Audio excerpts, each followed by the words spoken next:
여러분 안녕하세요. 반갑습니다.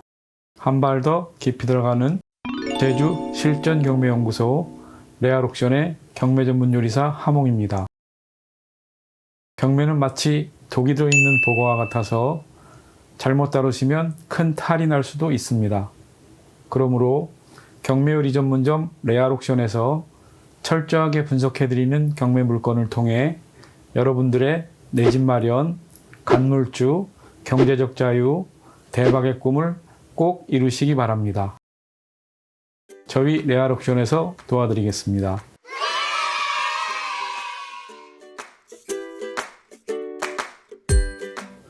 오늘 소개해드릴 경매 사건은 사건 번호 2021 타경 1676 서귀포시 서귀동 251-1번지 주거용 오피스텔 508호 매각 사건입니다. 대지권 1.9평, 전용 면적 약 11평으로 분양 평수는 20평 되겠습니다.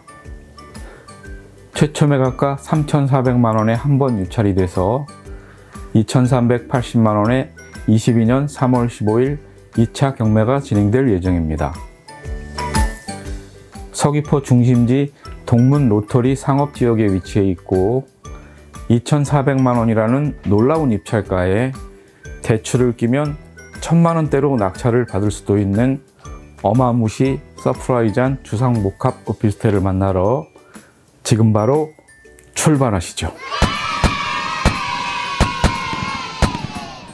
제주공항을 출발, 오라 오거리에서 동쪽으로 좌회전, 제주 원도심 중심지 제주시청 앞에서 우회전, 제주법원과 제주해양경찰청, 아라초등학교와 제주대학병원을 거쳐 516도로 시작점인 제주대 사거리를 지나면 516도로의 본격적인 오르막길이 시작됩니다.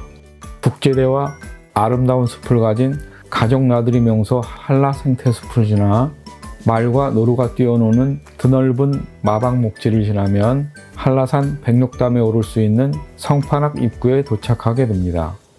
성판악 입구는 516도로의 오르막과 내리막의 경계이자 제주시와 서귀포시의 경계이기도 합니다. 조심조심 내리막길을 내려가면 천천히 달리면 더 아름다운 길 숲터널을 만나 감탄사를 연발하게 됩니다. 서귀포 쪽 516도로는 뱀처럼 꼬불꼬불 아주 위험한 급커브길이 많으므로 겸손한 마음으로 안전운전하시기 바랍니다. 상효동의 숨은 녹차밭 서기다운을 지나면 위험한 내리막길은 끝이 나게 됩니다. 돈네코 입구와 영천교차로, 중산간 동로와 만나는 토평사거리를 지나 제주도를 한 바퀴 도는 일주동로와 만나는 비석거리 교차로를 지나면 드디어 오늘의 경매물 서귀포시 서귀동 선경 오피스텔에 도착하게 됩니다. 여기까지 오시느라 정말 수고가 많으셨고요. 비행기에서 내려 차량으로 갈아타고 바로 선경 오피스텔로 달려가도록 하겠습니다. 현재 저희 차량은 동흥주공아파트 1단지와 3, 4단지를 지나 서귀포 중심 동문 로터리 방향으로 주행 중입니다. 신성교 뒤편 오른쪽에 보이는 세련된 외관의 고층 건물이 오늘의 경매 물건인 선경 리조트 오피스텔이 되겠습니다. 주유소 왼쪽 길이 서귀포 항등 바다 쪽 방향, 오른쪽 길이 동문 로터리 방향입니다. 동문 로터리는 2013년부터 회전교차로가 설치된 오거리로서 서귀포 중심지라 할 수 있습니다. 선경 오피스텔은 1992년에 사용 승인된 30년 된 오피스텔로 3층까지 병원, 주민센터, 신문사, 편의점, 노스페이스와 아모레퍼시픽 등 상가나 사무실로 사용 중이며 4층부터는 주로 주거용으로 사용되고 있습니다. 빠르게 오피스텔 뒤편을 살펴보겠습니다. 신선교에서 좌회전 후 언덕길을 올라 다시 좌회전하면 꽤 큰 규모의 서귀포 동원교회가 나오고 조금 더 직진 후 다시 좌회전을 하면 언덕 아래에 덩치 큰 우리 선경 오피스텔이 보입니다. 우리 오피스텔 뒷모습은 이런 모습이고요. 바로 옆엔 정방폭포로 이어지는 동홍천이 있습니다. 지금부터는 복도와 실내 모습을 살펴보도록 하겠습니다. 복도는 30년이란 나이에 비해서 비교적 양호한 상태이긴 했지만 전체적으로 좀 어두운 편이었고요. 있는 그대로를 보여드리기 위해서 밝기 조정 등 영상 보정은 하지 않았습니다.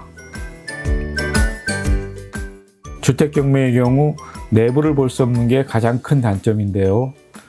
법원 집행관이 촬영한 낡은 현관문 사진으로 유추해 봤을 때 우리 경매물은 리모델링은 하지 않은 것으로 생각하시는 게 좋을 것 같습니다. 지금부터 보여드리는 사진은 본 경매물 사진이 아니고 다른 호수의 리모델링 전후 사진들로 낙찰 받으신 후엔 꼭 귀한 사진을 제공해 주신 해피하우스 토탈 인테리어 사장님에게 리모델링 관련 상담을 진행해 주시면 고맙겠습니다.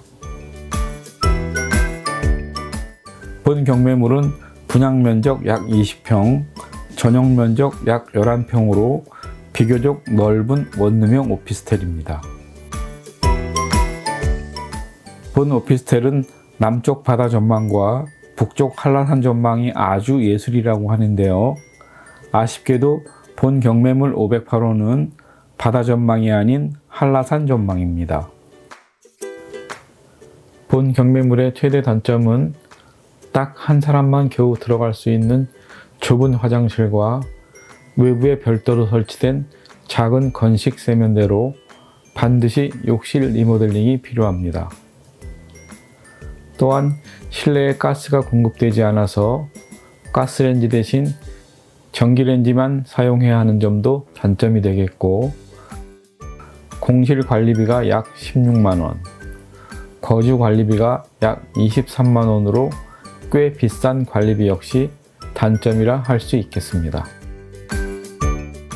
장점은 앞의 단점들을 상쇄하고도 남을 3천만원대 가성비와 중심 상업지에 위치한 뛰어난 입지, 이에 따른 불편함 없는 생활을 꼽을 수 있겠습니다. 지금까지 내용을 종합해 볼 때 본 경매물은 서귀포 중심 상업지에 위치해 생활에 불편함이 전혀 없는 가성비 오피스텔이긴 하지만 오래된 건물인 탓에 향후 매매가 상승을 기대하기 어려우므로 수익을 목적으로 하는 투자용보다는 사무실이나 직원 숙소, 세컨하우스 등 실거주 용도로 사용하시거나 제주 한 달 살기나 1년 살기, 에어비앤비 등 임대 목적으로 활용하려는 실수요자 분들에게 적합한 경매물이라 하겠습니다. 이상으로 현장 임장을 마치고 법원에서 제공한 경매 정보를 토대로 레알 옥션만에 한 발 더 깊이 들어가는 심도 있는 권리 분석을 진행해 드리겠습니다. 사건 번호는 2021 타경 1676 주거용 오피스텔 매각 사건으로 주소는 서귀포시 서귀동 251-1번지 선경 오피스텔 508호입니다. 대지권 1.9평, 건물 면적 전용 10.9평으로 20평형 오피스텔입니다. 본 사건은 전세권자가 보증금을 돌려받기 위해 신청한 임의경매로서 감정가 및 최초 매각가는 3,400만 원으로 한 번 유찰이 돼서 22년 3월 15일 30% 떨어진 2,380만 원에 2차 경매가 진행될 예정입니다. 입찰 보증금은 최저 매각가의 10%인 238만 원을 준비하시면 되겠습니다. 다음은 임차인 및 등기된 권리에 대한 인수 및 소멸 여부에 대해 권리 분석을 진행해 드리겠습니다.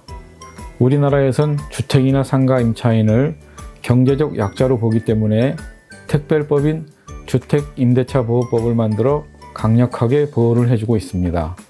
그런 이유로 주택경매에 참여하는 입찰자 입장에서 임차인은 강력한 상대이자 철저하게 분석을 해야 할 대상이 되겠습니다. 주임법상 강력한 보호를 받는 법적 임차인이 되기 위해서는 계약, 점유, 전입 세 가지 모두가 충족되어야 합니다. 하지만 입찰자 입장에서 임차인의 계약과 점유 여부에 대한 확인 및 입증은 거의 불가능하므로 현실적으로 확인 가능한 전입 한 가지만으로 적법 임차인 여부를 구분할 수밖에 없습니다. 그러므로 임차인의 전입일자가 말소기준 등기보다 빠르면 인수, 늦으면 소멸이 되겠고, 만약 전입일자가 없는 임차인이라면 법적으로 임차인이 아니므로 인수 여부를 따질 필요도 신경 쓸 필요도 없게 되겠습니다. 혹시 이 영상을 보고 계시는 분들 중에 아직까지 전입신고를 하지 않은 임차인이 계시다면 전입신고를 안 하시면 어떤 법적인 보호도 받을 수 없게 되므로 지금 즉시 인터넷으로 전입신고를 하시기 바랍니다. 임차인 및 등기된 권리에 대한 인수와 소멸을 구분하기 위해선 인수와 소멸의 기준이 되는 말소기준 등기를 찾아야 하는데요. 말소기준 등기는 법원에서 제공한 매각 물권 명세서상의 최선순위 설정 권리가 말소기준 등기가 되므로 본 경매 사건의 경우 2019년 2월 20일에 설정한 전세권이 말소기준 등기가 되겠습니다. 그러므로 말소기준 등기보다 전입일자가 늦은 김모 임차인은 소멸, 전입신고를 하지 않은 장모 씨는 법적으로 임차인이 아니므로 역시 소멸, 본 경매 사건의 말소기준 등기인 전세권은 배당 신청하거나 경매 신청 시 배당 여부와 상관없이 소멸하므로 본 경매 사건은 입찰자 입장에서 권리상 하자가 없는 입찰해도 괜찮은 경매물이 되겠습니다. 그런데 입찰해서 소유권을 취득하는 데는 아무 문제가 없지만 낙찰 후 오피스텔을 명도하는 과정에서 한 가지 문제가 있겠습니다. 집행관의 현황조사 내역에 따르면 장모 씨가 소유자와 임대차 계약을 맺고 현재 본 오피스텔을 점유하고 있는 것으로 되어 있습니다. 또한 낙찰자가 인수해야 하는 미납관리비 확인차, 며칠 전 제가 직접 관리사무소 직원분과 통화를 했었는데요. 집행관의 현황조사서에 기재된 4개월분의 미납관리비 71만 원 외에 추가 미납금은 없다는 말을 들었습니다. 경매가 시작된 21년 4월분부터 현재까지 모든 관리비를 누군가 계속 내고 있으며 불과 2개월 전인 올해 1월 달에 508호에서 관리사무실에 단전 단수를 요청한 후 에어컨을 새로 설치했다는 추가 설명을 들었습니다. 이런 내용을 종합해 볼 때 집행관의 현황조사 내역대로 장모 씨가 실제 거주하거나 점유를 하고 있는 것으로 보이는데요.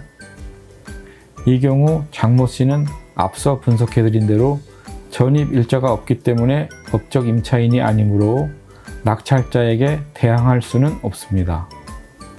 그리고 한 발 더 깊이 들어가 분석해드리는 웨어럭션답게 법적으로 정확하게 분석을 해드리면 물권인 소유권 안에는 사용수익권과 처분권이 들어있는데요. 제한물권인 전세권이 설정되면 사용수익권은 법적으로 전세권자가 갖게 되고 소유권자에겐 오직 처분권만 남게 됩니다. 그러므로 소유자와 계약한 장모 씨의 임대차 계약은 법적으로 권한 없는 자와의 계약으로 원천 무효가 되겠습니다. 만약 장모 씨의 임대차 계약이 법적으로 유효한 계약이 되려면 소유권자가 아닌 전세권자와 임대차 계약을 맺어야 적법한 계약이 되겠습니다. 전세권은 물권으로서 소유권자의 동의 없이 전세권자 임의로 양도가 가능하기 때문입니다. 그러므로 낙찰자는 현 점유자의 보증금 인수에 대해 걱정할 필요는 전혀 없는데요. 문제는 낙찰 후 오피스텔 명도 과정에서 점유자가 순순히 퇴거를 하지 않을 가능성이 많다는 점입니다. 그러므로 본건에 입찰하실 분은 현실적으로 이사비용 정도의 추가 비용은 생각하셔야 되고요. 점유자와 협의가 잘 안 될 경우에는 강제 집행까지 염두에 두셔야 할 것 같습니다. 만약 인도명령을 통한 강제 집행을 하게 될 경우에 대비해서 꿀팁을 하나 드린다면 현재의 불법 점유자를 상대로 인도명령을 신청하지 말고 오피스텔 소유자를 상대로 인도명령을 신청하시라는 겁니다. 이렇게 하시면 소유자는 당연 인도명령 대상자로 판사로부터 바로 인도명령 결정을 받을 수 있을 뿐더러 점유자 신상 정보를 파악해야 하는 번거로움과 어려움, 시간 낭비도 없게 되겠습니다. 이상 임차인과 등기된 권리에 대한 인수와 소멸 관련 권리 분석을 마치고 입찰하실 분들을 위해 시세 및 추가 부담할 금액에 대해 말씀을 드리겠습니다. 국토부 실거래가 조회 자료에 따르면 우리 오피스텔과 같은 전용 36제곱미터의 경우 실거래 사례가 3,500만원, 4,000만원, 5,500만원 등 총 3건이 있는데요. 5,500만원은 리모델링된 오피스텔로 보이므로 본 경매물의 매매 시세는 4,000만원으로 보는 게 적당할 것 같습니다. 전세의 경우엔 우리 물건의 전세 금액과 동일한 2,500만원, 월세의 경우엔 보증금 300만원에 월 50만원의 실거래 내역이 한 건 있긴 하지만 이것 역시 리모델링된 오피스텔로 보이므로 보증금 300만원에 월 30에서 40만원 사이로 보는 게 적당할 것 같습니다. 본 경매물에 입찰하실 때 추가 부담해야 할 금액은 낙찰자가 인수하도록 되어 있는 공용관리비 미납액 71만원과 불법 점유자 명도를 위한 이사비용 또는 강제집행 비용 정도가 되겠습니다. 그러므로 본 경매에 입찰하실 분들은 시세 및 추가 비용을 감안해서 입찰가가 낮다고 무리하지 마시고 신중하게 입찰하시기 바랍니다. 참고로 2달 전 본 경매물과 동일한 평수의 동일 라인, 동일 채무자 경매 사건이었던 1008호 매각 사건 낙찰가는 3,191만원이었는데요. 낙찰가 외에 500여만원의 미납 공용관리비를 추가 부담했을 것이므로 실거래가 대비 성공적인 입찰은 아니었던 것으로 생각이 됩니다. 이상 끝까지 영상을 시청해 주셔서 너무너무 감사드리고요. 좋아요, 구독, 알림 설정과 함께 저희 레알옥션의 네이버 카페 회원 가입도 부탁을 드리겠습니다. 네이버 카페에 가입하시면 무료로 경매 상담과 고급 경매 정보를 제공받으실 수 있습니다. 저는 더 좋은 경매 물건, 더 날카로운 분석, 더 보기 좋은 영상을 가지고 다시 찾아뵙겠습니다. 여러분께서 간절하게 바라시는 모든 일들이 꼭 이루어지길 응원합니다. 감사합니다.